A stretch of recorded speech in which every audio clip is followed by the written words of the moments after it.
As a student, I'd come across this very interesting piece of literature. I think it's very common for psychology students to actually go through it too. There's a trifecta of studies, one done by a Solomon Ash, one done by Stanley Milgram, and one done by Zimbardo. The Zimbardo study is famously known as the Stanford prison experiment. And these studies were discussed in part at university to talk about just how malleable people can be. So Ash did a test called the conformity test, where what they did was they seated 8 people in a row, and 7 of those people are inside the experiment, like they're part of the whole thing.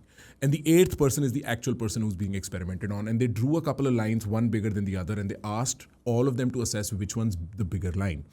And the 7 people who were on the inside all said the smaller line is the bigger line, until the 8th person found himself having to say the smaller line is the bigger line. Something so obvious as small and big on a blackboard can get confused because of social pressure. Zimbardo did the Stanford prison experiment famously, where people just assumed roles and then carried out brutality against people just because they were playing that role. Milgram did a version of this where he asked somebody to shock somebody else. Well, they were not being shocked; they were also actors, but he wanted to see how far authority will push people to act, and people were willing to give some of these people deathly shocks. They were traumatized after with what they'd done, even though those shocks were not real. And I remember getting into a discussion about just how malleable people can be. Is my read correct that people are, in fact, probably infinitely malleable? I would say yes. We're oversimplifying it, but yes, what you're saying is not incorrect. There really isn't a known limit to how far you can manipulate not only a person, but a population. If you look at these 3 experiments, you actually find that each of the 3 experiments is testing for something different but related in human behavior.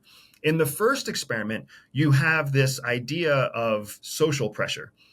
That's the term that you used. In reality, the 7 people on the inside, when they were drawing the lines on the board, the 7 people who were part of the experiment were not pressuring the 8th person to say the same thing. There was no pressure, there was no bullying, there was no comment. It was really just a decision by the 8th person to choose whether or not to doubt their own eyes. They had heard from 7 other people that the shorter line was actually the longer line. So then by the time the 8th person has to make a decision, what's happening cognitively is they have to debate within themselves, am I seeing this wrong? Because if I say the wrong thing, I'm going to get negative attention. I might get asked questions. I might be accused of being wrong. And they have this survival mechanism that says that they must conform.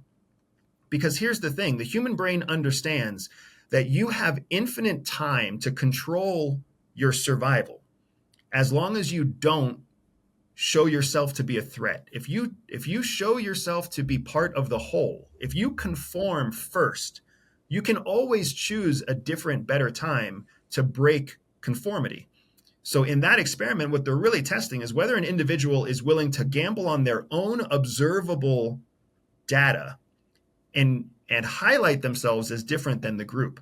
And in that experiment, some people did. Some people said, no, the line is longer. I don't know if you're all looking at the wrong line or if I'm looking at the wrong line. Some of the people in the experiment raised their hand right away and said, no, you guys, I think there's a mistake here. It's obvious that this other line is the longer line. But the dominant behavior, the 80% behavior like we talked about, was people conforming to the whole. Mm-hmm. When you look at the experiment that was done in the prison, where people were actually shocking each other, or in the shocking experiment, right? The authority experiment showed that people didn't want to question authority. When an individual of authority was assigned, and this is a special kind of authority called assigned authority, when somebody in a position of authority is assigned, then it kind of takes responsibility away from you. So when the authority figure says, shock them harder, you do. And you keep shocking them harder because the authority figure says shock them harder, and consciously, subconsciously, you know that you're innocent of any brutality because it falls on the other person. But your brain sees it differently afterwards. After the authority figure departs the room, then you come face to face with your moral responsibility for what you did. And that's a completely different beast than the survival mechanism that we saw in the first experiment. You see what I'm saying? Right. So each Yeah, of yeah, those yeah. tested a different form of behavior, but all of them apply. It's just when you sit in the role of someone like CIA, you have to ask yourself the question, how do I get the person to do what I want them to do? Do I need to create an authority figure? Do I need to create a social pressure? Or do I need to create a survival or a perceived survival situation? Because if you can create the environment, you can get someone to do anything you want them to do. That's very interesting. So, do you actively think about person X and how do I create that environment? Or is that a playbook of sorts? Like, is that case by case, different mechanisms? Like, how does one go about that? It's both. It's both. You have a playbook because, like we said, 80% of all people have the same mental biology. The playbook will work for everybody. So whether you're talking about a 15-year-old child that you're trying to get to do his homework, or whether you're talking about a 55-year-old conservative white male who you're trying to get take a certain action, whether it's voting or purchasing gold, right? Hmm. You have playbook plays that will work for both. When you start to tailor it or customize it, then all you're doing is looking for efficiency. Do you want the 55-year-old to buy gold the first time he sees the ad? Or do you want it to take 3 or 6 or 12 ads before he buys the gold? Do you want the 15-year-old to do his homework the first time you tell him? Or are you okay with him, taking 2 or 3 days before he does his homework? That's where you start to tune to the individual. We have a term we call assessment. Assessment is when you are actively assessing the individual to understand that individual's motivations, vulnerabilities, how they view the world. Because if you understand how the person views the world, then you'll understand how to manipulate their sense of survival. You'll understand how to manipulate their sense of authority.